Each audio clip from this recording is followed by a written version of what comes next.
SMART stands for Science, Monitoring, and Reliable Telecommunications, because the whole concept depends on a marriage between science, observing and monitoring, and using telecommunications infrastructure, the cables. Instrumenting the deep ocean has been a goal for ocean scientists for decades.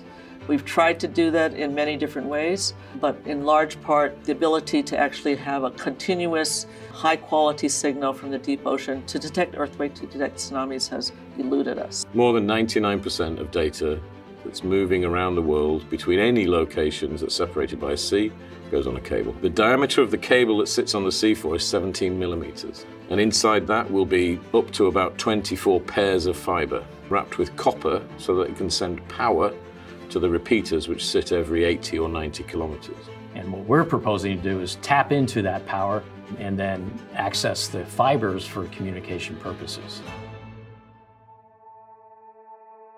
The depth gets up to about 4,000 meters, so it's quite deep. And the pressure is high. It's taken decades of development in oceanography to make sensors that survive that.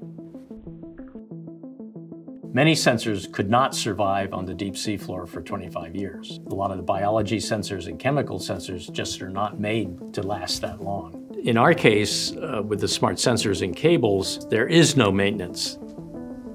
We're located in Hawaii. I would say we're probably at the center of the Pacific, more or less. And you might think of us also as a bullseye. We are basically blind.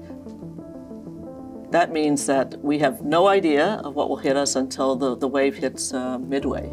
The need for building a reliable and efficient early warning system is a priority now with the issues of climate change. With climate change, heat is being put into the ocean. We need to know where it's going. About half of sea level rise up to now has been thermal expansion of the water, and the other half is ice melting off land.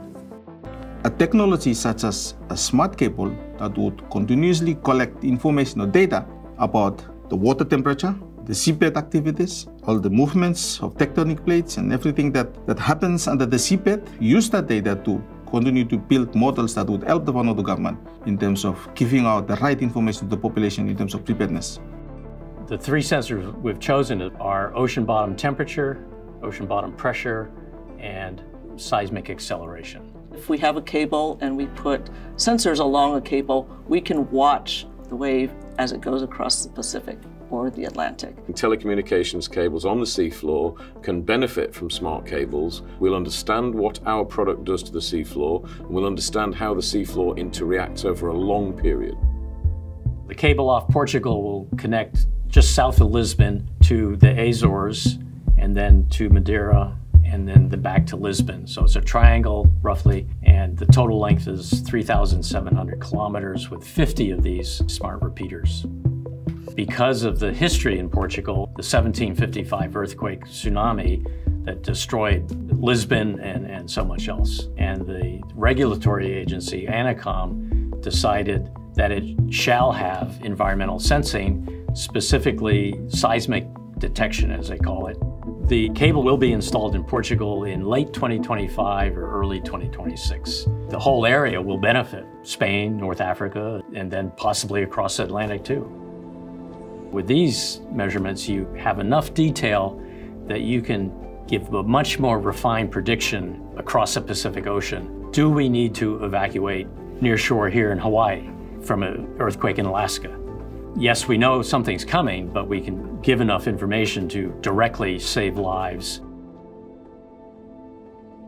Smart cables are a combination of telecommunication cables and environmental sensing. So this will be revolutionary in that sense. All over the globe, real-time data. You get the early warning, you get information about climate change, the changing ocean, and all of that contributes to societal benefit.